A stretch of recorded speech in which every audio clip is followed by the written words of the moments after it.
तो दोस्तों मैं मेरे मामा के वहाँ आया हूँ। ये मेरे मामा का लड़का है, ये फ़ोन देख रहा है और ये फ़ोन में रोटियाँ बनाना सीख रहा है। जो अपना मुंह छुपा रहा है, मोबाइल में कुछ दिख रहा है, देख लीजिए। ये इसके ऑफिस है, ये 4 उंगली दिखा रहा है, देख लीजिए। ये रोटी बना रहा है।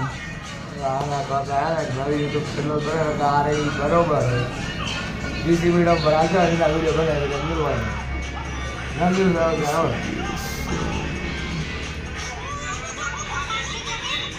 ये भी मेरे मामा का लड़का है, इसका नाम लेकिन बगाड़ो मैं साफ कर जोर आवे चश्मा करे बात करके मेरी आंखों के बाजू है ठीक ठीक છે हां ये तीन आया हुआ है पर खबर है जो आंखों ने तीन आया पर तेरी से साफ बाजू बदे मां पे बगाड़ाई में ये लोग ना पड़ तो इने मां